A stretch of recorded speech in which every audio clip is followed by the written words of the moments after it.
نحمده ونصلي ونسلم على رسوله الكريم أما بعد فأعوذ بالله من الشيطان الرجيم بسم الله الرحمن الرحيم فلولا نفر من كل فرقة منهم طائفة ليتفقهوا في الدين ولينذروا قومهم إذا رجعوا إليهم لعلهم يحذرون صدق الله العظيم وقال النبي عليه الصلاة والسلام من يريد الله به خيرا يفقهه في الدين۔ محترم سامعین و معزز ناظرین، باب العلم انواریہ ایجوکیشنل سوسائٹی کے زیر اہتمام شرح وقایہ کا سلسلے وار درس جاری ہیں، اور علم فقہ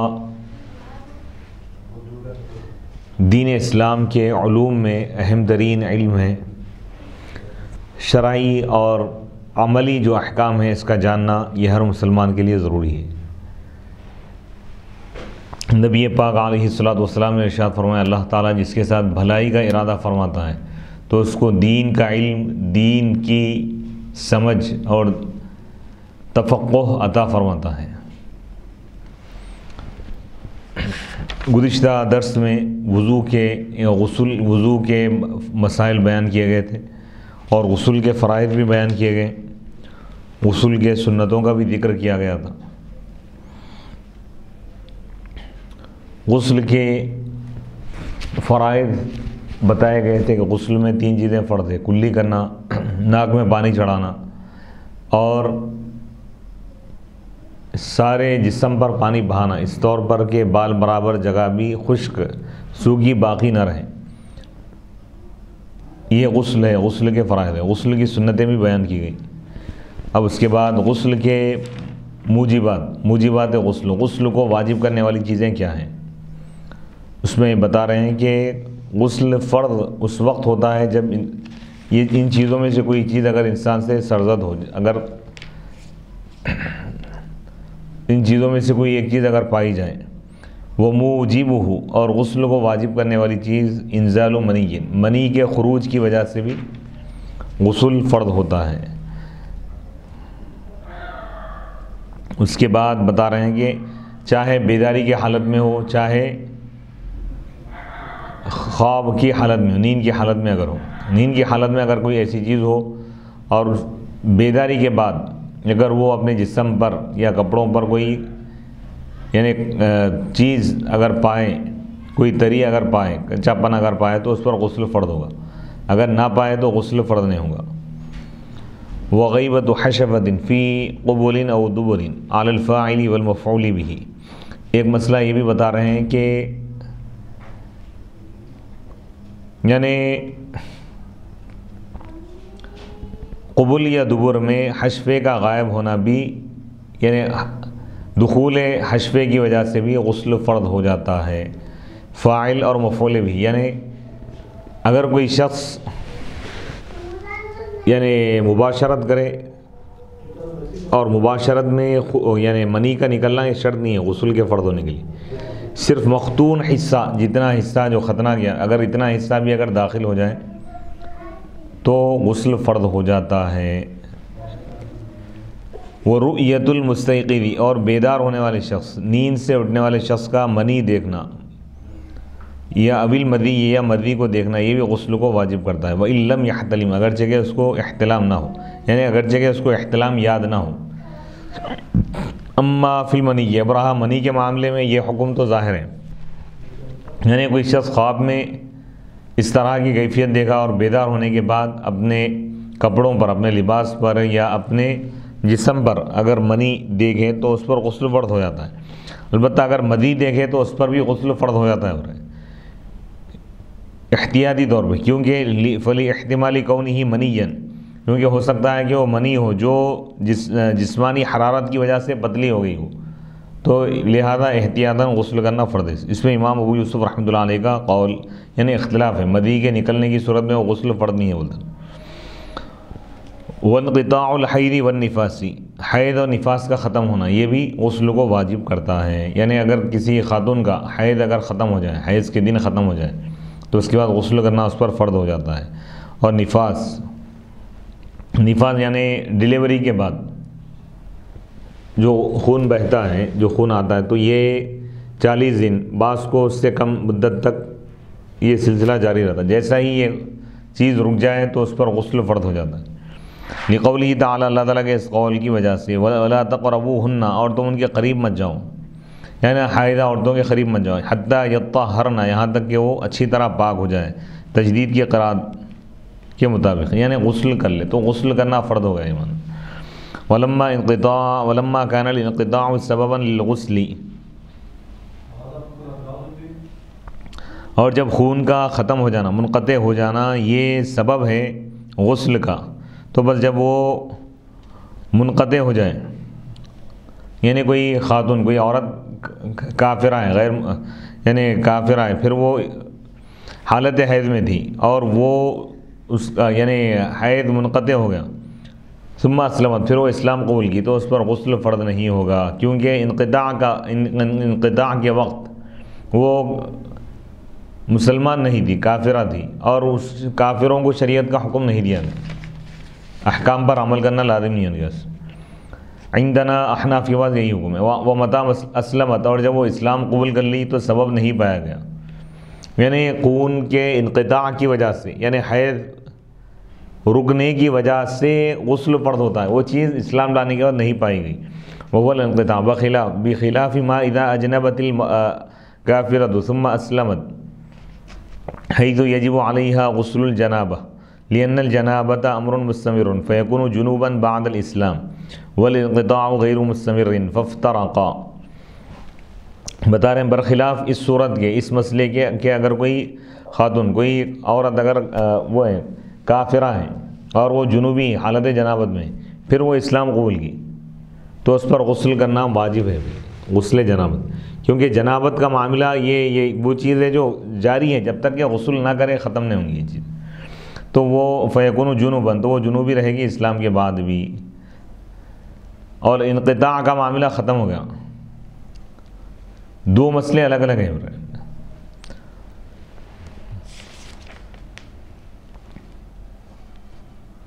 وہ سنہ للجمعہ، اور یہ جمعہ کے لیے یہ سنت ہے غسل۔ اب غسل کن صورتوں میں فرض ہوتا ہے اس کا ذکر ہو گیا ہے، اس کی تفصیلات بیان کر دیے گئے۔ اب یہاں سے بتا رہے ہیں کہ غسل بعض صورتوں میں سنت ہے، سنت کن صورتوں میں وہ بتا رہے ہیں۔ وہ سنہ للجمعہ، نماز جمعہ کے لیے غسل کرنا سنت ہے۔ والعیدین، اور عیدین کی نماز کے لیے غسل کرنا سنت ہے۔ والاحرامی، اور احرام کے لیے، احرام کی حالت میں، یعنی احرام باندھنے کے لیے اگر کوئی غسل کرنا چاہتا ہے، غسل فرض نہیں ہے اس کے لیے، وضو کر کے بھی احرام باندھ سکتا ہے، لیکن غسل کرنا یہ سنت ہے، افضل ہے۔ وعرفہ، اور عرفہ کے میدان میں قیام کے لیے، وقوف کے لیے اور عبادت کے لیے غسل کر رہا ہے کوئی وہاں جانے کے لیے، تو یہ بھی سنت ہے۔ فغسل الجمعۃ سنہ لصلاۃ الجمعۃ، جمعہ کا غسل یہ سنت ہے نماز جمعہ کے لیے، وہ ہوا صحیح، یہی صحیح اور معتبر قول ہے۔ ويجوز الوضوء، اور اب یہ بتا دیے کہ جن صورتوں میں یعنی غسل کرنا سنت ہے اس کا ذکر ہو گیا۔ یہاں سے بتا رہے ہیں کہ وضو کن پانیوں سے جائز ہے۔ اب پانیوں کے احکام بتا رہے ہیں کہ کس پانی سے وضو کرنا جائز ہے اور کون سے پانی سے وضو نہیں کر سکتے ہیں۔ ويجوز الوضوء، اور وضو کرنا جائز ہے بماء السماء، آسمان کے پانی سے، یعنی بارش کے پانی سے وضو کر سکتے ہیں، پاک ہے وہ۔ والارض، اور زمین کے پانی سے، یعنی وہ پانی جو زمین سے نکلے، جیسے بورویل وغیرہ ہیں، یا کسی مقام پہ اگر بولی وغیرہ ہے اس کے پانی سے بھی وضو کیا جا سکتا ہے۔ کل مطری، جیسا کہ بارش ہے آسمان کا پانی۔ والعینی، اور چشمہ ہے۔ واما ماء الثلج، اور برف کا پانی، یعنی اولے وغیرہ ہیں۔ فإن كان دائما، اگر یہ پگھلنے والا ہو اس طور پہ کہ وہ ٹپکتا ہو تو جائز ہے، ورنہ نہیں۔ برف اگر پگھل جائے اور پانی بن جائے تو اس سے وضو کر سکتے ہیں۔ وإن تغیر، اگرچہ کہ وہ بدل جائے وہ پانی، بطول المکث، زیادہ رکے رہنے کی وجہ سے، یعنی چشمے کا پانی ہے یا بارش کا پانی کسی گڑھے میں جمع ہو گیا اور کئی دن تک اسی طرح رہا پانی وہ، تو طول مکث کی وجہ سے، طول مکث یا زیادہ رہنے کی وجہ سے، پانی ایک ہی مقام پر پانی جمع رہنے کی وجہ سے اگر وہ بدل گیا ہے یا اس کے اوصاف میں سے کوئی ایک وصف بدل گیا ہے یا اس کے اوصاف میں سے کسی ایک وصف کو کسی پاک چیز نے بدل دیا ہے، تب بھی وضو کرنا جائز ہے ہو رہا ہے۔ او غیر احد اوصافی ای الطعم او اللون الریح شیء طاہر، کوئی پاک چیز اس کے اوصاف میں سے کسی وصف کو بدل دے، یعنی پانی کے 3 اوصاف ہیں، رنگ، بو اور مزہ۔ پانی کا رنگ بدل گیا یا اس کی بو بدل گئی یا مزہ بدل گیا، لیکن یہ بدلا کیسے؟ پاک چیز کے ذریعے، کوئی پاک چیز پانی میں گر گئی جیسا کہ مٹی ہے، والاشنان اور اشنان یہ پتہ ہے، والصابون یا صابن وغیرہ گر گیا، اس کی وجہ سے پانی کا مزہ بدل گیا یا بو بدل گئی یا رنگ بدل گیا، تب بھی کر سکتے ہیں۔ والزعفران اور جیسا کہ زعفران ہے، پانی میں زعفران گر گیا یا پتے وغیرہ گر گئے، پانی کا رنگ بدل گیا یا مزہ بدل گیا یا بو بدل گئی، تب بھی کر سکتے ہیں، پانی پاک ہے۔ انما عد هذه الاشیاء لیعلم ان الحکم لا يختلف بان كان المخلوط من جنس الارض كالتراب او شيئا يقصد بخلطه التطهير كالاشنان والصابون او شيئا آخر كالزعفران۔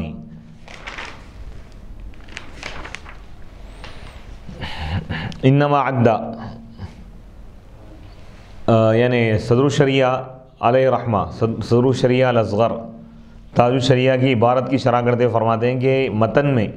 تاج الشریعہ نے ان چیزوں کو اس لیے شمار کیا، بیان کیا، لیعلم تاکہ یہ بات جان لی جائے کہ طہارت کے جائز ہونے میں حکم مختلف نہیں ہوتا، اس وجہ سے اس صورت میں کہ بین کان المخلوط، کہ پانی میں جو چیز مل گئی ہے وہ زمین کی جنس کی ہو جیسا کہ مٹی وغیرہ ہے، یا کوئی ایسی چیز ہو جس کے ملانے سے پاکی کا ارادہ کیا جاتا ہے جیسا کہ اشنان ہے، پتہ ہے خوشبودار، وہ صابن اور صابن ہے، یا کوئی اور دوسری چیز ہو جیسا کہ زعفران ہے، تو اس لیے الگ الگ قسم کی چیز آپ بیان کریں۔ مٹی کا ذکر کیا یہ بتانے کے لیے کہ زمین کی جنس کی کوئی چیز اگر مل گئی تب بھی پانی ناپاک نہیں ہوگا۔ اسی طرح پانی یعنی کوئی چیز پانی میں ملائی جا رہی ہے، ایسی چیز جس کے ذریعے پاکی کا ارادہ کیا جاتا ہے جیسا کہ خوشبودار پتے وغیرہ ہیں یا صابن وغیرہ ہیں یا کوئی اور چیز جیسا کہ زعفران وغیرہ ہیں۔ وعند ابی یوسف اور امام ابو یوسف رحمۃ اللہ علیہ کے پاس ان کان المخلوط، جو چیز پانی میں ملائی جا رہی ہے اگر وہ چیز ایسی ہے جس کے ذریعے پاکی کا ارادہ کیا جاتا ہے تو اس پانی کے ذریعے وضو کرنا جائز ہے، مگر یہ کہ پانی پر وہ غالب آ جائے، پانی سے زیادہ وہ چیز اگر ہو جائے، یہاں تک کہ پانی کی طبیعت ختم ہوئی، یعنی پانی کی طبیعت کیا ہے؟ رقت اور سیلانیت، پتے وغیرہ ڈال دی یا اتنے صابن ڈال دیے کہ پانی کا پتلا پن ختم ہو گیا، اس کی طبیعت اگر ختم ہوئی تو نہیں کر سکتے۔ ان کا نشین، اور اگر وہ چیز جو پانی میں ملائی جا رہی ہے اگر ایسی ہے جس کے ذریعے پاکی کا ارادہ نہیں کیا جاتا، وفی روایت، تو ایک روایت میں یہ ہے کہ یشترط لعدم جواز توضؤ به غلبته على الماء، وفی روایت لا یشترط وما ليس من جنس الارض ففيه خلاف الشافعی۔ تو ایک روایت میں یہ ہے کہ اس کے ذریعے وضو جائز نہ ہونے کے لیے شرط ہے اس کا غالب آنا، یعنی جو چیز ملائی جا رہی ہے پانی میں وہ پانی پر غالب اگر ہو تو وضو کرنا جائز نہیں، اور ایک روایت میں کہ یہ شرط نہیں ہے۔ وما لیس من جنس الارض، اور جو چیز زمین کے جنس سے نہیں ہے تو اس میں امام شافعی رحمۃ اللہ علیہ کا اختلاف ہے۔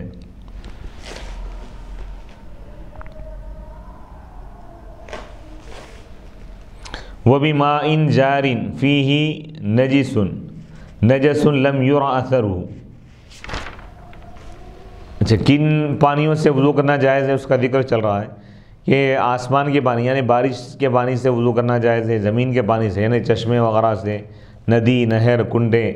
کے پانی سے، تالاب کے پانی سے، سمندر کے پانی سے وضو کرنا جائز ہے۔ اسی طرح جائز ہے اس پانی سے، اس بہتے ہوئے پانی سے وضو کرنا جائز ہے جس میں کوئی نجاست ہو، ایسی نجاست ہو جس کا اثر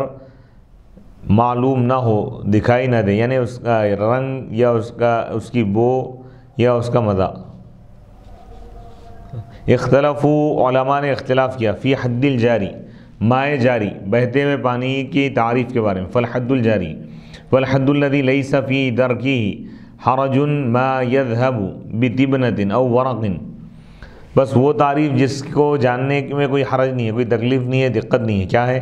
مائع جاری وہ ہے جو تنکے کو بہا کر لے جائے، یعنی اس میں کوئی تنکا اگر گر جائے تو وہ وہاں نہ ٹھکے بلکہ وہ پانی اس کو بہا کر لے کے جائے، تو یہ بہتا ہوا پانی ہے. فَإِذَا یا کوئی پتا بہا کر لے کے جائے. فَإِذَا سُدَّ النَّهْرُ مِن فَوْقَ وَبَقِيَّةُ الْمَاءِ تَجْرِي مَعَ ضُعْفٍ يَجُوزُ بِهِ الْوُضُوءُ إِذْ هُوَ مَاءٌ جَارٍ وَكُلُّ مَاءٍ ضَعِيفِ الْجَرَيَانِ إِذَا تَوَضَّأَ بِهِ يَجِبُ أَن يَجْلِسَ بحيث لا يستعمل غسالته أو يمكث بين الغرفتين مقدار ما يذهب غسالته.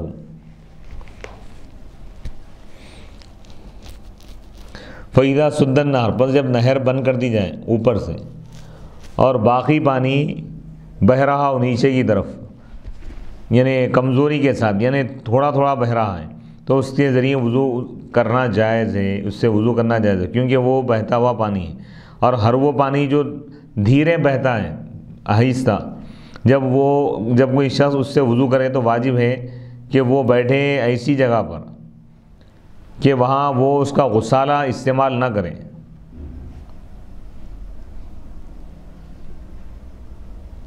او یمکثا، یا وہ ٹھہر جائے دو چلوؤں کے درمیان، یعنی دو مرتبہ جب پانی لے رہا ہے، پہلی مرتبہ پانی لیا، چہرہ دھو لیا یا ہاتھ وغیرہ دھویا، تو دوسری مرتبہ پہلے اور دوسرے کے درمیان اتنی مقدار وہ ٹھہر جائے، توقف کرے کہ اس کا غسالہ جو پانی وہ استعمال کیا وہ پانی بہہ کے آگے چلے جائے. وَإِذَا كَانَ الْحَوْضُ صَغِيرًا، اور جب حوض چھوٹا ہو، یعنی 10x10 سے کم اگر ہے، دہدردہ نہیں ہے، جس میں پانی داخل ہوتا ہے ایک طرف سے اور نکلتا ہے دوسری طرف سے، تو وضو جائز ہے اس کے تمام اطراف میں. اور اسی پر فتویٰ ہے من غیر تفصیل، بغیر کسی تفصیل کے، کہ وہ یعنی 4 فی 40، 4x4 ہے یا اس سے کم ہے، فیجوز کہ وہ جائز ہو، یا زیادہ ہو تو جائز نہ ہو، ایسا نہیں ہو رہا ہے. وعلم، اور تم یہ جان لو اچھی طرح کہ انہ اذا انتن الماء، جب پانی بدبودار ہو جائے، فإن علم، اگر یہ بات معلوم ہو جائے کہ اس کی بدبو نجاست کی وجہ سے، تو اس سے وضو کرنا جائز نہیں ہے. اور اگر ورنہ جائز ہے، یعنی پانی میں بدبو آ رہی ہے لیکن نجاست کی وجہ سے نہیں آ رہی، نجاست کی وجہ سے نہیں آ رہی، تو وضو کرنا جائز ہے. حملاً، اس کو محمول کرتے ہوئے اس بات پر کہ اس کی گندگی، اس کی جو بو آ رہی ہے، پانی میں بو جو آ رہی ہے، بطول المکث، ایک ہی جگہ پانی ٹھہرے رہنے کی وجہ سے، رکے رہنے کی وجہ سے اس کی بو آ رہی ہے. وَإِذَا سَدَّ كَلْبٌ عَرْضَ النَّهْرِ وَيَجْرِي الْمَاءُ فَوْقَهُ إِنْ كَانَ مَائِلًا إِنْ كَانَ مَا يُلَاقِي الْكَلْبَ أَقَلُّ مِمَّا لَا يُلَاقِيهِ يَجُوزُ الْوُضُوءُ فِي الْأَسْفَلِ وَإِلَّا لَا. قال الفقيه أبو جعفر على هذا أدركت مشايخي، وعن أبي يوسف لا بأس بالوضوء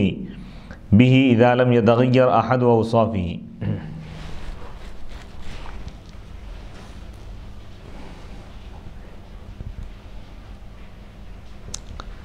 وَإِذَا سَدَّ كَلْبٌ،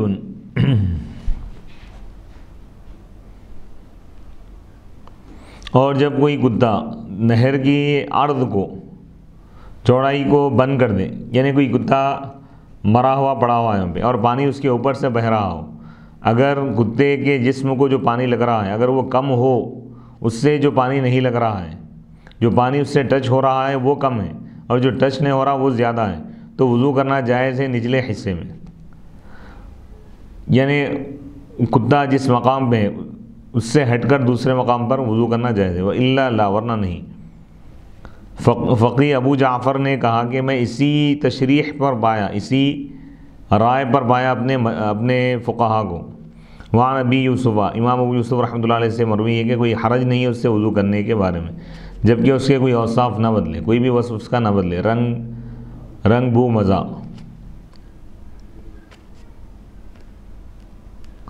وہ بھی ماء مات فیہ حیوان مائی المولد کالسمک والضفدع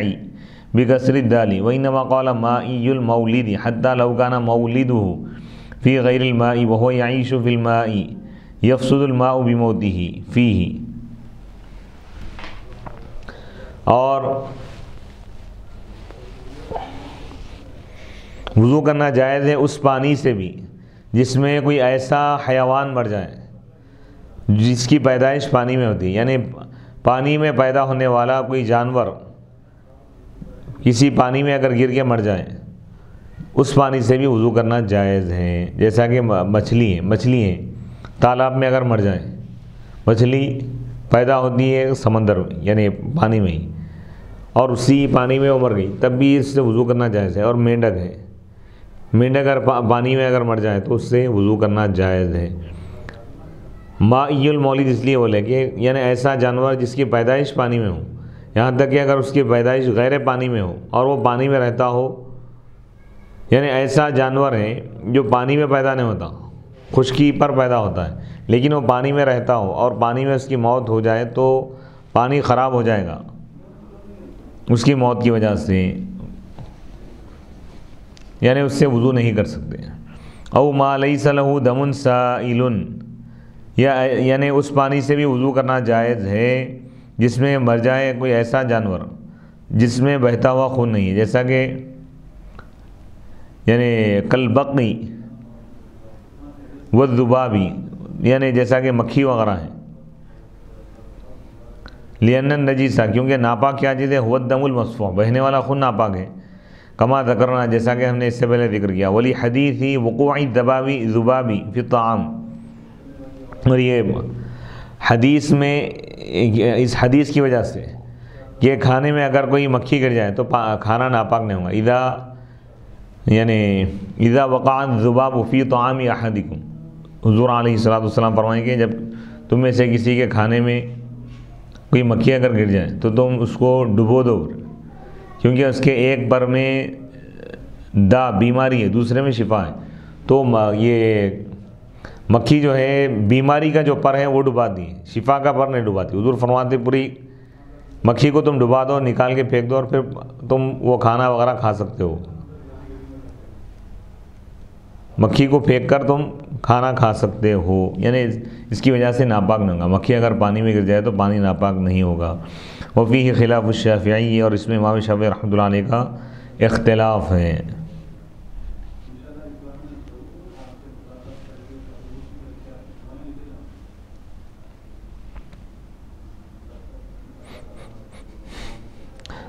اور ایک مسئلہ میں بیان کریں، لا بما اعتصر الروایہ بقصر ما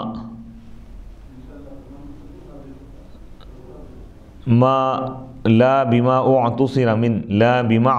من شجر او ثمر، اما ما يقطر من الشجر فيجوز به الوضوء، ولا بماء زال طبعه بغلبة غيره اجزاء، المراد به ان يخرجه من طبع الماء وهو الرقة والسيلان او بالطبخ كالاشربة والخل۔ اب یہاں پہ بتا رہے ہیں کہ کن پانیوں سے وضو کرنا جائز ہے، اس کا ذکر ہو گیا۔ اب کس سے جائز نہیں ہے بتا رہے ہیں، یعنی لا کا مطلب ای لا یجوز الوضو، وضو کرنا جائز نہیں ہے، بیما ان ایسا ہونا چاہیے، بیما ان ایک روایت میں ایسا پڑھا، اور ایک روایت میں یہ ہے کہ بقصر ما موصولہ، یعنی جائز نہیں ہے وضو کرنا اس چیز سے جو چیز نچوڑی گئی ہو، من شجرین کسی درخت سے یا پھل سے، درخت سے کوئی چیز نکال کے کوئی چیز نچوڑی گئی، یعنی اس کا رس نکالا گیا کسی پھل وغیرہ کا، تو اس سے وضو کرنا جائز نہیں ہو۔ اما ما یقدر من الشجر، اب رہی وہ چیز جو درخت سے جو چیز ٹپکتی ہے تو اس سے وضو کرنا جائز ہے۔ ولا بماء، اور وضو کرنا جائز نہیں، یعنی فروٹس وغیرہ کے جز سے وضو نہیں کر سکتے۔ ولا بماء، اور وضو کرنا جائز نہیں ہے اس پانی سے زال طبعہ، جس کی طبیعت ختم ہو گئی ہو، بغلبۃ غیرہ علیہ، اس کے غیر کے غالب آنے کی وجہ سے اس پر، اجزاء کے اعتبار سے مراد یہ ہے کہ اس سے مراد یہ ہے کہ وہ غیر، وہ دوسری چیز جو پانی میں ملائی گئی ہے وہ پانی کو پانی کی طبیعت سے نکال دیں، اور وہ رقت اور سیلانیت ہے۔ پانی کی طبیعت سے مراد یہ ہے کہ پانی میں پتلا پن ہوتا ہے، رقت اور بہاؤ کی کیفیت ہوتی ہے۔ اگر کوئی چیز گاڑی اگر ہو گئی، پانی ہے، مثال کے طور پہ بکیٹ میں کوئی پانی ہے لیکن اس میں دوسری چیز ملا دی گئی، اتنی جیسے صابن وغیرہ ڈال دیا گیا، یا اتنے پتے ڈال دیے گئے ہیں کہ پانی گاڑھا ہو گیا، اب اس پانی سے وضو نہیں کیا جا سکتا۔ او بالطبخ، یا پکانے کی وجہ سے اس کی طبیعت ختم ہو گئی ہو، کل اشربتی، جیسا کہ مشروبات ہیں، پینے کی چیزیں، والخلی، اور سرکہ وغیرہ ہیں، نذیر ما اعتصر من الشجر والثمر فشراب الرباس معتصر من الشجر وشراب التفاح ونحوه معتصر من الثمر۔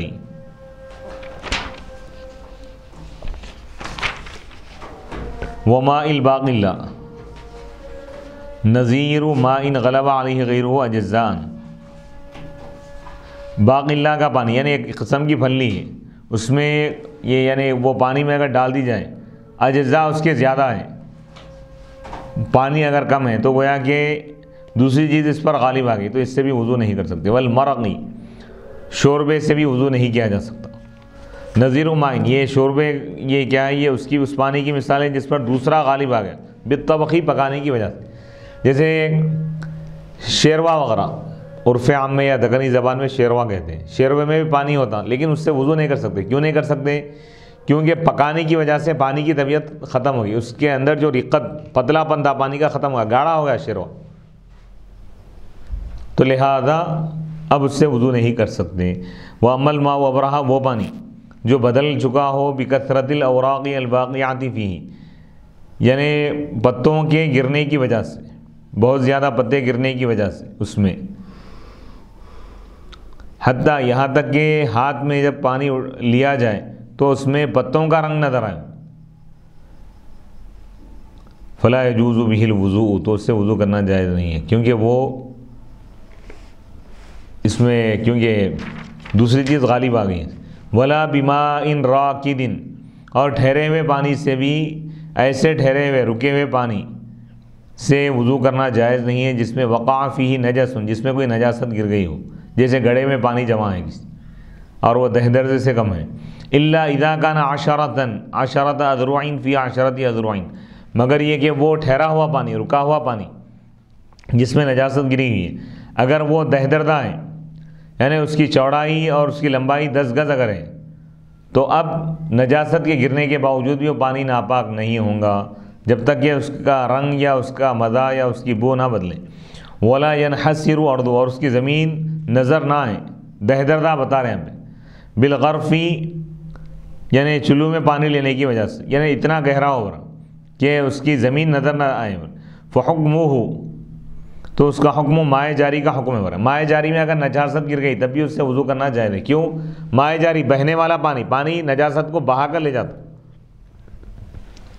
فَإِنْ كَانَتِ النَّجَاسَةُ، بس اگر نجاست نظر آ رہی ہو تو وضو کرنا جائز نہیں ہے نجاست کے مقام سے، بلکہ دوسری جانب سے کرنا چاہیے۔ وَإِنْ كَانَتْ غَيْرَ مَرْئِيَّةٍ، اور اگر وہ نجاست نظر نہیں آ رہی ہے تو تمام جوانب سے وضو کیا جا سکتا ہے۔ وَقَدَا، اسی طرح اس کے غسالے کے مقام سے، جہاں وہ دھو رہا ہے، غسل کر رہا ہے یا وضو کر رہا ہے، اس مقام سے بھی وہ وضو کر سکتا ہے۔ قال محی السنہ التقدیر بعشر فی عشر، یہ احناف کے پاس کیا ہے، پانی کی 2 قسم ہیں، مائع کثیر، مائع قلیل۔ مائع کثیر کا مطلب زیادہ پانی، مائع قلیل تھوڑا پانی۔ اس کی تعریف کیا ہے؟ یعنی وہ پانی جو ایسے حوض کا پانی ہو یا ایسے تالاب کا جو دہ دردہ ہے، یعنی جس کی چوڑائی اور لمبائی 10 گز ہو، تو وہ دہ دردہ ہے، زیادہ پانی، اگر اس میں کوئی نجاست گر جائے تو پانی ناپاک نہیں ہوگا جب تک کہ اس نجاست کی وجہ سے اس کا رنگ یا مزہ یا بو نہ بدلے۔ اور اگر اس سے کم ہے، اگر وہ دہ دردے سے کم ہے تو مائع قلیل ہے، اس میں اگر نجاست گر جائے تو پانی ناپاک ہو جاتا ہے، اگرچہ کہ رنگ بو مزہ نہ بدلے تب بھی پانی ناپاک ہو جاتا ہے۔ اس مسئلے کو ذہن میں رکھیں۔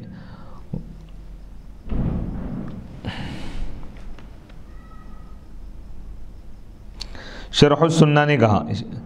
یعنی قال محی السنہ، محی السنہ نے کہا، محی السنہ کون ہے؟ ابو محمد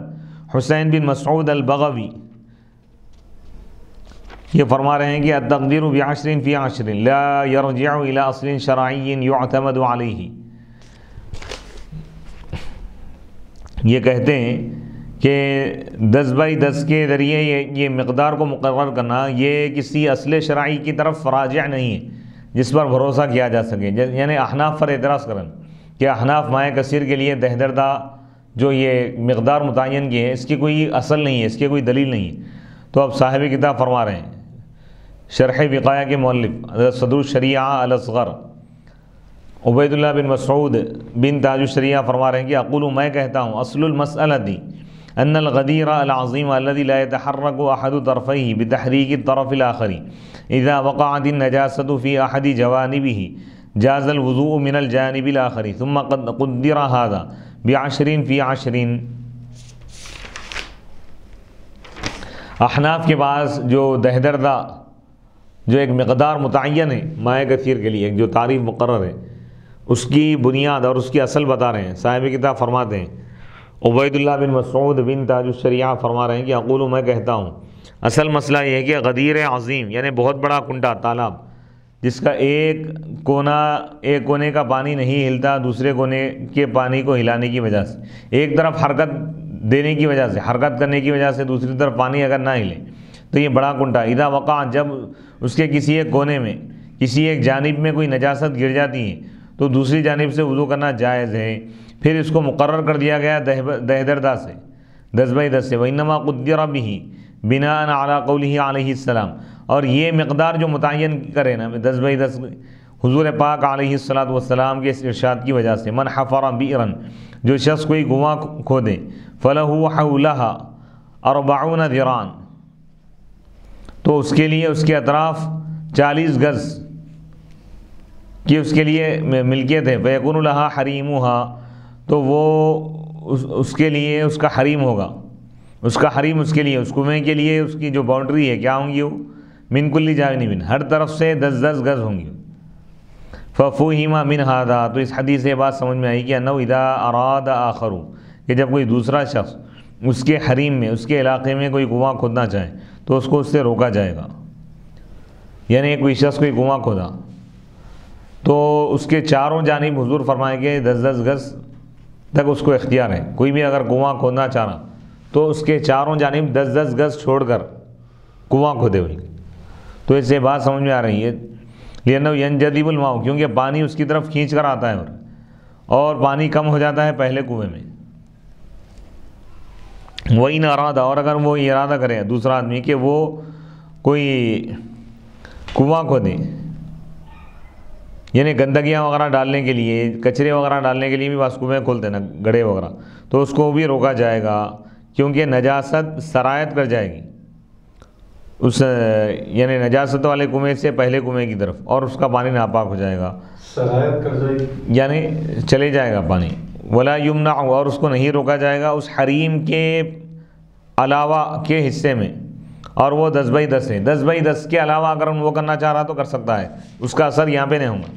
تو معلوم یہ ہوا کہ 10/10 اگر ہے تو نجاست اثر نہیں کرتی. فعلم ان الشرع، تو معلوم یہ ہوا کہ شریعت نے اعتبار کیا ہے 10/10 کا فی عدمی سرایت النجاستی، نجاست کے دوسرے مقام تک نہ پہنچنے کے بارے میں.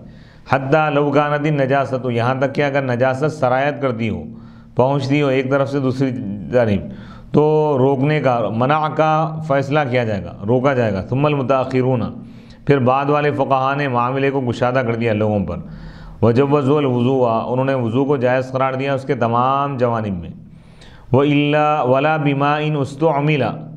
اب یہاں پہ بتا رہے ہیں کہ کن کن پانیوں سے وضو کرنا جائز نہیں. وَلَا بِمَاءٍ،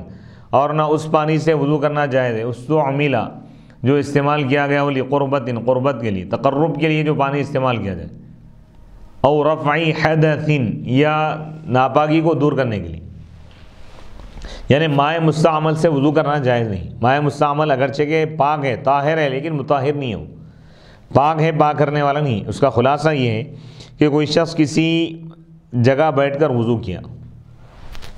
اور اس کے وضو کا پانی کسی جگہ جمع ہو گیا تو وہ پانی مائع مستعمل ہے. اگر دوبارہ کوئی شخص اس سے وضو کرنا چاہ رہا اس پانی سے نہیں کر سکتا. ہاں البتہ اگر وہ پانی کسی کے جسم کو اگر لگ جائے تو دھونے کی ضرورت نہیں ہے، کپڑوں کو لگ جائے تو کپڑوں کو دھونے کی ضرورت نہیں ہے، کیونکہ پانی پاک ہے، پاک کرنے والا نہیں ہے. اعلم، تم یہ جان لو، اچھا مائع مستعمل سے کیا مراد ہے؟ مائع مستعمل سے یہ بھی مراد ہے کہ قربت کے لیے استعمال کیا ہو. کیا مطلب؟ پہلے سے کوئی شخص باوضو ہے، پھر دوبارہ وضو کرنا چاہ رہا ہوں، پاک رہتے ہوئے دوبارہ وضو کر رہا، تو وضو کے لیے جو پانی استعمال کریں گا وہ پانی جس سے وہ وضو کیا ہے اگر کسی جگہ ٹھہر جائے، کسی گڑھے وغیرہ میں جمع ہو جائے تو وہ پانی پاک تو ہے لیکن پاک کرنے والا نہیں ہے. پاک ہے لیکن پاک کرنے والا نہیں ہے، دوبارہ اس سے کوئی شخص وضو نہیں کر سکتا. اعلم ان فی الماء المستعمل اختلافات الاول فی انہ بأی شیء یصیر مستعملا وعند ابی حنیفہ وابی یوسف بازالۃ الحدث وأيضا بنیۃ القربۃ فإذا توضأ المحدث وضوءا غیر منوی یصیر مستعملا ولو توضأ غیر المحدث وضوءا منویا یصیر مستعملا ایضا وعند محمد بالثانی فقط وعند الشافعی بازالۃ الحدث لیکن ازالۃ الحدث لا يتحقق الا بنیۃ القربۃ عنده بناء على اشتراط النیۃ فی الوضوء. اعلم تم جان لو کہ مائع مستعمل کے بارے میں اختلافات ہیں، بہت سارے اختلافات ہیں، یعنی اصحاب حنفیہ کا بھی اختلاف ہے،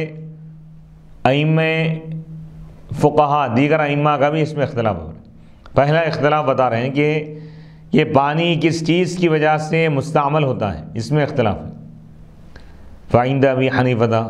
امام اعظم ابو حنیفہ اور امام ابو یوسف یعنی شیخین کے پاس پانی مستعمل ہوتا ہے حدث کو زائل کرنے سے. حدث کا مطلب کوئی شخص بے وضو ہے، ناپاک ہے، وضو کیا، پانی استعمال کیا پاکی کے لیے، تو اب وہ پانی جو استعمال کیا اور جو پانی جمع ہو گیا وہ پانی اس کے وضو کا پانی، تو یہ مستعمل ہو گیا. وہ پانی جو حدث کو دور کرنے کے لیے استعمال ہو، ناپاکی کو دور کرنے کے لیے. وَإِذَنْ اور اسی طرح قربت کی نیت سے بھی، قربت سے مراد قرب الہی حاصل کرنے کی نیت سے جو پانی استعمال کریں گا وہ بھی پانی مستعمل ہو جائیں گے. یعنی پہلے سے باوضو ہے پھر بھی وضو کر رہا ہوں، ناپاک ہونے کی وجہ سے وضو نہیں کر رہا، قرب الہی کی نیت سے تازہ وضو کرنا چاہ رہا ہوں، پہلے سے باوضو ہے، تو یہ اس کی وجہ سے بھی وضو پانی مستعمل ہو جاتا ہے. فَإِذَا تَوَضَّأَ الْمُحْدِثُ بس جب محدث ہے بے وضو شخص جب وضو کرے، ایسا وضو جس میں نیت نہیں کر رہا ہوں، تو پانی مستعمل ہو جائے گا. اور اگر غیر محدث، وہ شخص جو محدث بے وضو نہیں ہے، بے وضو شخص اگر وضو کرے ایسا وضو جس میں وہ نیت کرا، تب بھی پانی مستعمل ہو جائے گا. وعند محمد بالثانی فقط اور امام محمد رحمۃ اللہ علیہ کے پاس پانی مستعمل ہوتا ہے صرف دوسری صورت میں، یعنی غیر محدث باوضو شخص قرب الہی کی نیت کر کے اگر وضو کر رہا ہے تو پانی مستعمل ہوگا. حدث کو زائل کرنے کی وجہ سے، حدث کو زائل کرنے کے لیے اگر کوئی وضو کر رہا ہے تو وہ پانی مستعمل نہیں ہوگا. وعند الشافعی امام شافعی رحمۃ اللہ علیہ کے بعد صرف حدث کو زائل کرنے کی وجہ سے وضو یعنی پانی مستعمل ہوتا ہے. تقرب کی نیت سے کوئی دوبارہ وضو کر رہا ہے تو وہ پانی مستعمل نہیں ہوگا امام شافعی رحمۃ اللہ علیہ کے پاس. لیکن ازالۃ الحدث لیکن حدث کو زائل کرنا یہ پایا نہیں جاتا مگر قربت کی نیت سے. عندہ ان کے پاس امام شافعی رحمۃ اللہ علیہ کے پاس حدث کب ختم ہوتا ہے ان کے پاس؟ حدث کو زائل کرنا اسی صورت میں یہ بات ثابت ہو سکتی ہے جب وہ قرب کی نیت کرے، یعنی اللہ کی رضا کے لیے، اللہ کا قرب حاصل کرنے کے لیے میں وضو کر رہا ہوں یہ نیت کرے، کیونکہ ان کے پاس نیت شرط ہے وضو میں. والاختلاف ثانی یہ پہلا اختلاف تھا کہ پانی کن صورتوں میں مستعمل ہوتا ہے اور کن صورتوں میں نہیں ہوتا. تو اس میں شیخین کا اختلاف بیان کریں، امام محمد کا اختلاف بیان کریں، امام شافعی کا اختلاف بیان کریں. امام شافعی رحمۃ اللہ علیہ کے پاس پانی مستعمل کس وجہ سے ہوتا ہے اور کب ہوتا ہے، اور شیخین کے پاس کب ہوتا ہے اور کیوں ہوتا ہے، اور امام محمد کے پاس بھی کس صورت میں پانی مستعمل ہوتا ہے. اس کا ذکر کرنے کے بعد صدر الشریعہ علیہ رحمہ دوسرے اختلاف کو بیان کرتے ہوئے فرما رہے ہیں کہ ولی اختلاف الثانی فی انہ متى یصیر مستعملا ففی الہدایت انہ کما زایل العضو صار مستعملا. دوسرا اختلاف یہ ہے کہ پانی مستعمل کب ہوتا ہے. پہلا اختلاف یہ بتایا کہ کس چیز کی وجہ سے ہوتا ہے، دوسرا اختلاف بتا رہے ہیں کہ پانی کب کس وقت مستعمل ہوتا ہے. تو بتا رہے ہیں کہ ہدایہ میں یہ ہے کہ جیسا ہی پانی عضو سے جدا ہو جائے، جیسے ہاتھ دھویا، ہاتھ سے پانی جیسا ہی ٹپکا وہ پانی مستعمل ہو گیا۔ والاختلاف الثالث فی حکمہ،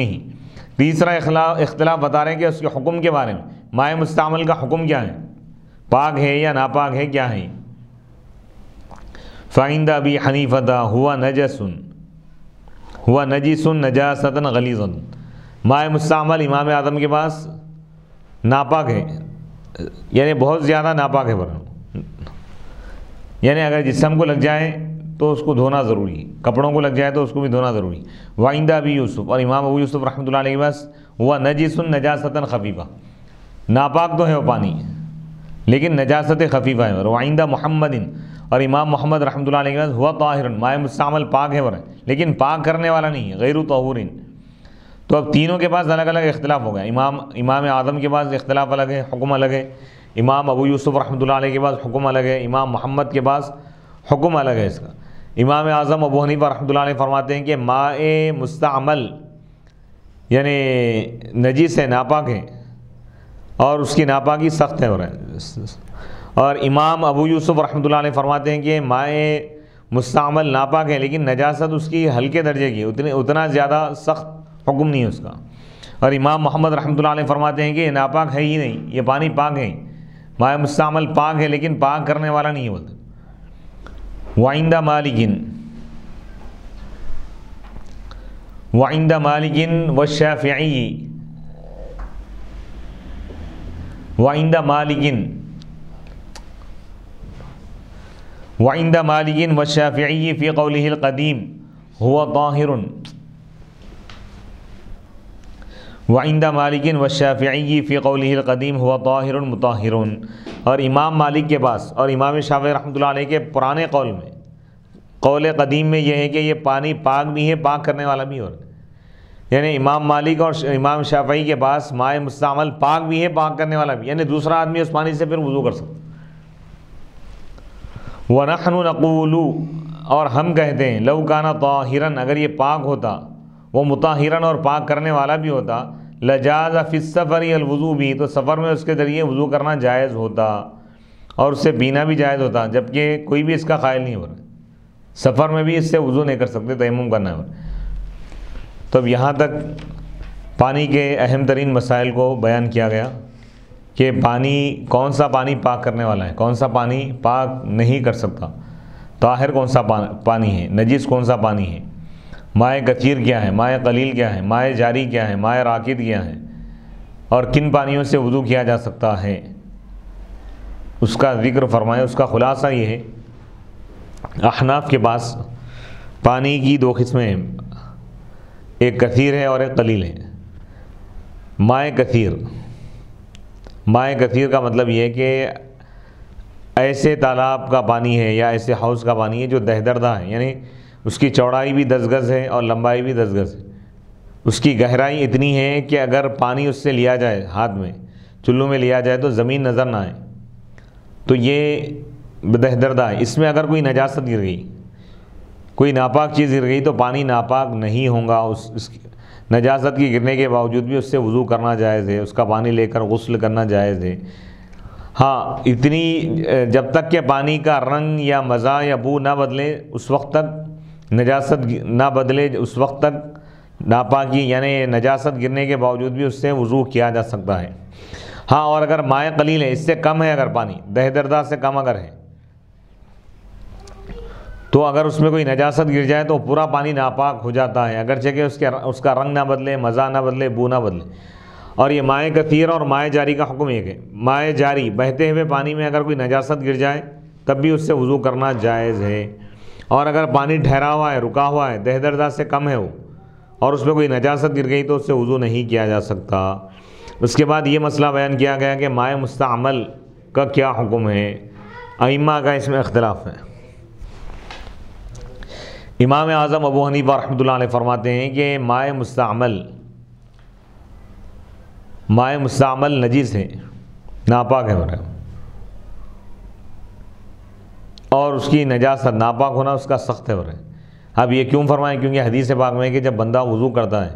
تو اس کے اعضائے وضو سے گناہ جھڑتے ہیں، آنکھوں سے، آنکھوں کو جب چہرہ دھوتا ہے تو اس کی آنکھوں سے جو گناہ ہوئے وہ گناہ جھڑ جاتے ہیں، زبان سے جو گلی جب کرتا ہے زبان سے جو گناہ ہوئے وہ گناہ جھڑ جاتے ہیں، جب کانوں کا مسح کرتا ہے تو کان سے جو گناہ ہوا وہ جھڑ جاتا ہے، ہاتھوں سے جب مسح کرتا ہے تو ہاتھوں کو جب دھوتا ہے تو ہاتھوں سے بھی اس کے گناہ ٹپکتے ہیں۔ تو امام اعظم ابو حنیفہ رحمۃ اللہ علیہ اس حدیث کی بنیاد پر یہ فرمائیں کہ مائع مستعمل ناپاک ہے، نجیس ہے، اور اس کی نجاست سخت ہے۔ اور امام ابو یوسف رحمۃ اللہ علیہ فرماتے ہیں کہ یہ ناپاک تو ہے لیکن نجاست خفیفہ ہیں، کم درجے کی نجاست ہے۔ اور امام محمد رحمۃ اللہ علیہ فرماتے ہیں کہ مائع مستعمل پاک ہے لیکن پاک کرنے والا نہیں، جبکہ امام مالک اور امام شافعی رحمۃ اللہ علیہما فرماتے ہیں کہ مائع مستعمل پاک بھی ہے، پاک کرنے والا بھی ہے۔ یہاں تک مائع مستعمل کے احکام مکمل ہو گئے، اس کے بعد یہاں سے دوسرے مسائل بیان کیے جا رہے ہیں۔ وَكُلُّ إِهَابٍ دُبِغَ فَقَدْ طَهُرَ إِلَّا جِلْدَ الْخِنزِيرِ وَالْآدَمِيِّ۔ اب یہاں سے چمڑے کو پاک کرنے کا احکام بتا رہے ہیں۔ ہر وہ چمڑا، اسکین، جس کو دباغت دی جائے، یعنی جانور کا جو چمڑا ہے، جیسے بکرے وغیرہ کا چمڑا، فقط طہورا تو وہ پاک ہو گیا دباغت دینے کی وجہ سے، سوائے خنزیر کے چمڑے کے اور آدمی کے چمڑے کے، دباغت دینے سے بھی یہ پاک نہیں ہوتی۔ اعلم، تم جان لو اچھی طرح کہ ان دباغت، دباغت دونوں طریقے سے پڑھ سکتے ہیں۔ ہی ازالۃ النتن و رطوبات النجیست من الجلد۔ دباغت کا مطلب یہ ہے کہ گندگی، بدبو دور کی جاتی ہے، ختم کی جاتی ہے، اور جلد میں جو رطوبتیں، ناپاک رطوبتیں ہیں اس کو دور کیا جاتا ہے، جیسے نمک وغیرہ کے ذریعے یا دھوپ میں اس کو رکھ کر اس کی گندگی، اس کی نجاستوں کو دور کرتے ہیں۔ فَإِنْ كَانَتْ بِالْأَدْوِيَّةِ، اگر یہ دواؤں کے ذریعے ہو، کیمیکلز کے ذریعے ہو تو جلد پاک ہو جاتی ہے۔ وَنَحْوِهِ يُطَهِّرُ، جو جلد کو پاک کرتے ہیں، لَا يَعُودُ نَجَاسَةً، کبھی ناپاک نہیں ہوں گا۔ وَإِنْ كَانَتْ بِالتُّرَابِ، اور اگر یہ دباغت اگر دی گئی ہے مٹی کے ذریعے، مٹی لگا کر یا کوئی اور چیز، یا سورج کے ذریعے، تو یطہر، وہ تو چمڑا پاک ہو جاتا ہے، اذا یبس، جب وہ سوکھ جاتا ہے تو۔ ثم ان اصابہ الماء هل يعود نجسا، پھر اب یہاں مسئلہ یہ ہے کہ دباغت دینے کے بعد اگر اس کو پانی لگ جائے تو کیا وہ دوبارہ ناپاک ہوں گا چمڑا یا نہیں؟ فعن ابی حنیفہ،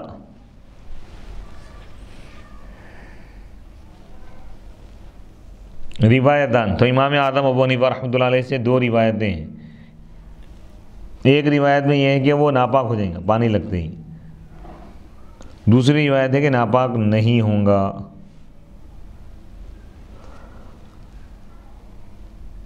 وعن ابی یوسف، امام ابو یوسف رحمۃ اللہ علیہ سے مروی ہے کہ ان صار بالشمس بحیث لو تورک لم یفسد، اور اگر وہ سورج کی وجہ سے، سورج کی دھوپ میں رکھنے کی وجہ سے اگر اس طور پر ہو جائے کہ اگر اس کو چھوڑ دیا جائے تو وہ خراب نہیں ہوں گا، تو وہ دباغت ہے، دباغت مکمل ہوگی۔ وعن ابی حنیفہ وعن محمد جلد المیتۃ اذا یبس ووقع فی الماء لم ینجس من غیر فصل، والصحیح فی نافجۃ المسک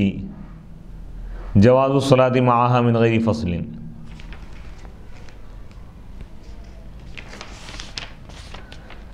امام محمد رحمۃ اللہ علیہ سے مروی ہے کہ مردار کا چمڑا، مردار جانور کا چمڑا اذا یبس، جب وہ خشک ہو جائے، سوکھ جائے اور وہ پانی میں گر جائے تو پانی ناپاک نہیں ہوں گا۔ وما طہور جلدہ بالدبغ طہور بالزکاۃ، اب یہاں پہ یہ مسئلہ بتا رہے ہیں کہ جس جانور کا چمڑا پاک ہو جاتا ہے دباغت دینے کی وجہ سے تو ذبح کرنے کی وجہ سے پاک ہو جاتا ہے، تو جانور پاک ہو جاتا ہے ذبح کرنے کے، طہور بالزکاۃ۔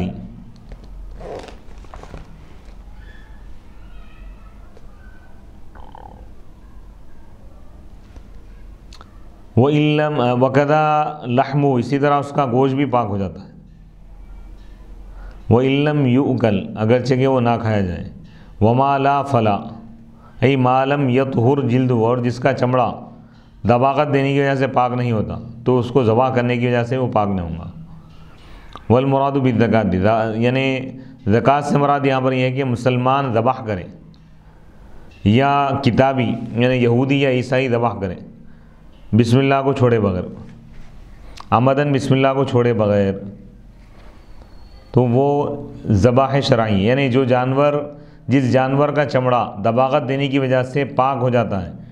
تو اس جانور کو ذبح کرنے کی وجہ سے بھی وہ پاک ہو جاتا ہے، اور جس جانور کا چمڑا اور اسی طرح اس کا گوشت بھی پاک ہو جاتا ہے،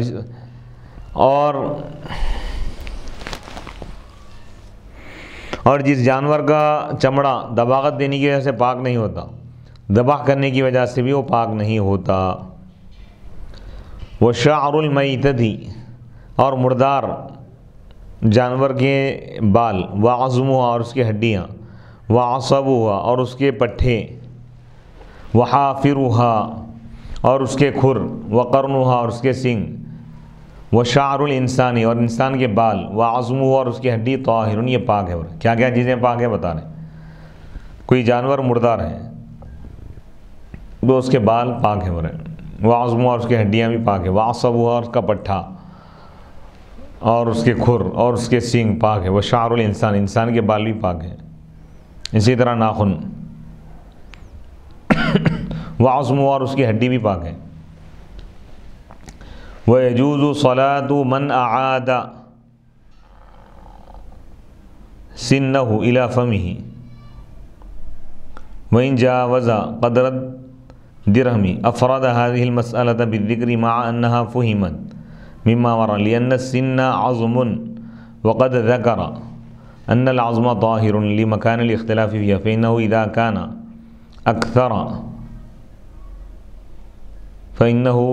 كان أكثر من قدر الدرهم لا يجوز الصلاة به عند محمد رحمه الله۔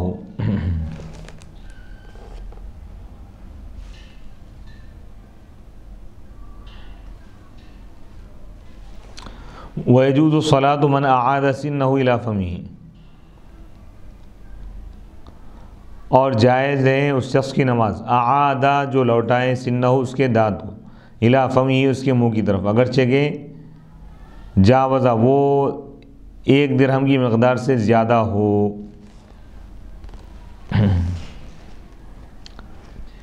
وَيَجُوزُ یعنی من سقطت اسنانہ کلھا او بعضھا فأعادها إلى مكانه وصلى جازت صلاته وإن كان المعاد أزيد من قدر الدرهم۔ اب یہاں پہ مسئلہ بتا رہے ہیں کہ اگر کسی شخص کے دانت گر جائیں پورے کے پورے یا بعض، اور وہ اس کو لوٹا دیا، اس کی جگہ دانت کو اس کی جگہ پہ رکھ دیا اور نماز پڑھا تو نماز جائز ہے، اگرچہ کہ جو دانت لگا دیا گیا اس کے مقام پر رکھ دیا گیا ہے 1 درہم کی مقدار سے زائد اگر ہے تب بھی جائز ہے۔ اس مسئلے کو مصنف رحمۃ اللہ علیہ خاص طور پہ اس کو علیحدہ الگ ذکر کیا، حالانکہ یہ مسئلہ سمجھ میں آ گیا ہے گزری ہوئی چیز سے،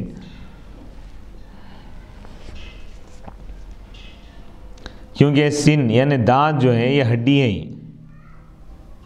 وقت ذکر اور مصنف تاج الشریعہ رحمۃ اللہ علیہ نے یہ ذکر کیا کہ عظم ہڈی پاک ہے۔ یہ کیوں ذکر کر رہے ہیں؟ کیونکہ اس میں اختلاف ہے، کیونکہ وہ 1 درہم سے اگر زائد ہو تو نماز اس کے ساتھ جائز نہیں ہے امام محمد رحمۃ اللہ علیہ کے پاس۔ تو امام محمد اور رحمۃ اللہ علیہ اور صاحبین شیخین کا اس میں اختلاف ہے۔ مسئلہ یہ بتا رہے ہیں کہ کسی شخص کا دانت ٹوٹ کے گر گیا یا کسی اور وجہ سے گر گیا، اور وہ شخص دانت کو اس کی جگہ پہ لگا دیا، یا مصنوعی دانت فٹ کر لیا تھا، وہ نکل گیا تو وہ پھر دوبارہ اس کی جگہ پہ لگا دیا، پھر نماز پڑھا، تو یہ بولیں کہ نماز جائز ہے اس کی، اگرچہ کہ یہ جو دانت جو اس کی جگہ پہ لگا دیا گیا ہے وہ 1 درہم سے زیادہ مقدار کا اگر ہے تب بھی جائز ہے، بولیں یہ مسئلے کو علیحدہ اس لیے ذکر کرے، حالانکہ یہ مسئلہ پہلے والے مسئلے سے سمجھ میں آ گیا، کیونکہ اوپر یہ بتایا کہ انسان کے بال اور اس کے ہڈیاں پاک ہیں، وعظمہ طاہر انسان کی ہڈی پاک ہے، دانت بھی ہڈی میں شمار ہے، لیکن پھر علیحدہ کیوں لے گیا اس کو؟ کیونکہ اس میں اختلاف پایا جا رہا، کیونکہ اگر یہ 1 درہم سے زائد ہے اگر اس کی مقدار، تو امام محمد رحمۃ اللہ علیہ کے پاس نماز جائز نہیں ہے، دوبارہ وضو کر کے وہ نماز پڑھنا پڑے گا۔ لیکن امام محمد اور امام ابو یوسف رحمۃ اللہ علیہ کے پاس جائز ہے۔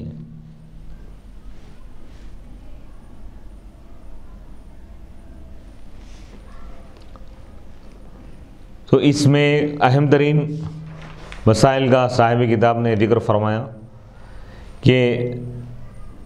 وہ چیزیں کون سی چیزیں دباغت دینے کی وجہ سے پاک ہو سکتی ہیں، ہوتی ہیں، اور کون سی نہیں ہوتی،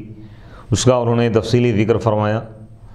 اور اسی طرح کون سی چیزیں پاک ہیں، کون سی ناپاک ہیں وہ بتائیں۔ اور اس کے بعد ایک جزئی مسئلے کو بھی انہوں نے ذکر فرمایا۔ اب یہاں سے پھر کنویں کے مسائل کو بیان کیا جا رہا ہے۔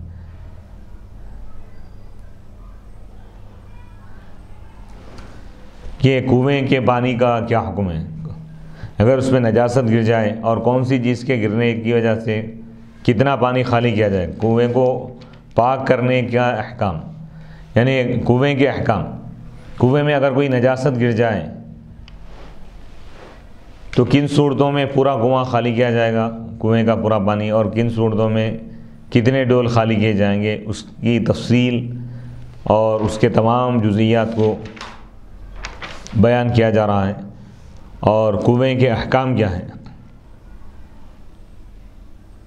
اور مائع کثیر کیا ہے۔ مائع کثیر کا ذکر تو اس سے پہلے گزر چکا ہے۔ مائع جاری کا حکم، اور مائع راکد کا حکم، اور مائع قلیل کا حکم، اور ان کے تعریفات اور ان کی تفصیلات اور تمام چیزوں کو صاحب کتاب نے ذکر فرمایا۔ اب یہاں پر کنویں کے احکام بیان فرما رہے ہیں۔ فصل بئر فیہا نجس یا نجس او مات فیہا حیوان وانتفخ او تفسخ او مات آدمی او شاۃ او کلب ینزح کل مائہا ان امکن والا فقدر ما فیہا علی صحو یؤخذ بقول رجلین لہما بصارۃ فی الماء ومحمد قدر ب200 دلو الی 300۔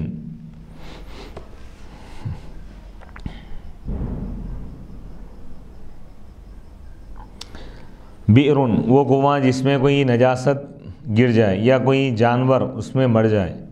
وانتفخ اور وہ پھول جائے یا پھٹ جائے، او مات آدمی یا کوئی آدمی مر جائے، اس میں گر کر مر جائے یا مر کر گرے، او شاۃ یا کوئی بکری اگر اس میں گر جائے مر جائے، او کلب یا کتا مر جائے، ینزح کل مائہا ان تمام صورتوں میں کل پانی، کنویں کا پورا پانی خالی کیا جائے گا۔ ان امکن اگر ممکن ہو خالی کرنا، اگر ممکن نہ ہو فقدر تو اتنی مقدار پانی خالی کیا جائے گا جو کنویں میں ہے، یعنی اندازہ کر لیا جائے گا کہ اس میں کتنا پانی ہے، 200 ڈول ہے یا 300 ڈول ہے، اتنے ڈول پانی نکالنے کے بعد کنواں پاک قرار دیا جائے گا، پاک ہو جائے گا۔ الاصح صحیح ترین قول یہ ہے کہ ایسے دو آدمیوں کی بات کا اعتبار کیا جائے گا، قبول کیا جائے گا، لہما بصارۃ جن دونوں کو بصارت حاصل ہے پانی کے بارے میں، وہ محمد اور امام محمد رحمۃ اللہ علیہ فرماتے ہیں کہ قدر امام محمد رحمۃ اللہ علیہ اس کا اندازہ فرمائے ب200 دلو 200 ڈول سے، 200 ڈول سے 300 ڈول تک پانی نکالنا یہ کافی ہے اتنا، یعنی کوئی جانور گر کر مر جائے اس میں اور پھول جائے یا پھٹ جائے، یا کوئی آدمی گر کر مر جائے، یا کوئی بکری گر جائے، یا کوئی کتا، تو پورا پانی خالی کریں گے اگر ممکن ہو تو۔ اگر ممکن نہیں ہے یعنی پانی نیچے سے آتے جا رہا، اگر پانی آتے ہی جا رہا کنٹینیو، تو ایسی صورت میں فرما رہے ہیں کہ امام محمد رحمۃ اللہ علیہ 200 یا 300 ڈول خالی کیے جائیں گے، 300 ڈول خالی کرنے کے بعد وہ کنواں پاک سمجھا جائے گا۔ وفی نحوی حمامۃ او دجاجۃ ماتت فیہا 40 الی 60 وفی نحوی فارۃ او عصفورۃ 20 الی 30۔ اور کبوتر جیسے پرندے کے بارے میں، یا مرغی جیسے چیز کے بارے میں، ماتت فیہا جو اس میں مر جائے، 40 ڈول خالی کیے جائیں گے، 40 سے 60 تک، 40 ڈول سے 60 ڈول تک پانی خالی کیا جائے گا۔ وفی نحوی فارۃ اور چوہے جیسی چیز اگر کوئی گر کر مر جائے یا چڑیا، تو 20 ڈول خالی کیے جائیں گے، الی 30 20 سے 30 ڈول۔ والمعتبر الدلو الوسط اور یہاں پر معتبر کیا ہے؟ درمیانی ڈول ہونا ہے، یعنی ڈول چھوٹا بھی ہوتا بڑا بھی ہوتا، تو کون سا ڈول؟ جو درمیانی ڈول ہے اس سے پانی خالی کیا جائے گا، چاہے 40 ڈول خالی کرنا ہو، چاہے 60 ڈول ہو، یا 20 ڈول ہو، یا 30 ڈول ہو، یا 300 ڈول ہو۔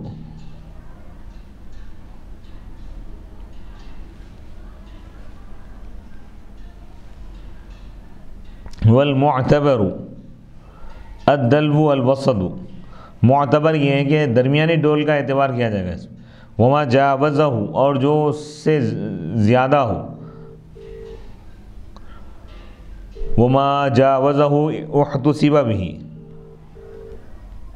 وما جاوزہ احتسب بہ، اور جو اس سے زیادہ ہو تو اس کا حساب کر لیا جائے گا۔ ویتنجس البئر،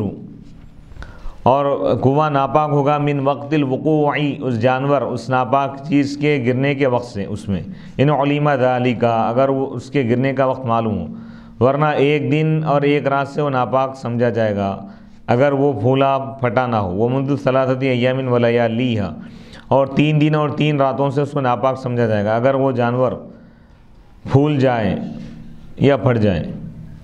یعنی کنویں میں کوئی ناپاک چیز گر گئی، کوئی چیز گر کر مر گئی ہے یا کوئی ناپاک چیز ہے، تو اس کو کب سے ناپاک سمجھا دیں گا؟ جب وہ چیز اس میں گر گئی ناپاک ہی، تو اس وقت سے کنواں ناپاک ہوگا اگر وہ چیز کے گرنے کا وقت معلوم ہے۔ اگر معلوم نہیں ہے تو ایک دن اور ایک رات سے اس کو ناپاک سمجھا جائے گا اگر وہ جانور پھولا یا پھٹا نہ ہو۔ اگر جانور پھول گیا یا پھٹا ہوا ہے اس کی ڈیڈ باڈی، تو ایسی صورت میں 3 دن اور 3 راتوں سے اس کو ناپاک سمجھا جائے گا۔ اور صاحبین فرماتے ہیں کہ جب سے وہ جانور پایا گیا ہے اس وقت سے ناپاک سمجھا جائے گا۔ یہاں ایک مضمون مکمل ہو گیا ہے کنویں کے متعلق کہ کون سی چیز کے گرنے سے کتنا پانی خالی کیا جائے گا، کنویں کو پاک کرنے کے احکام بتائے گئے۔ آگے دوسرے احکام شروع ہو رہے ہیں۔ وصلی اللہ تعالی علی خیر خلقہ سیدنا محمد وآلہ واصحابہ اجمعین والحمد للہ رب العالمین۔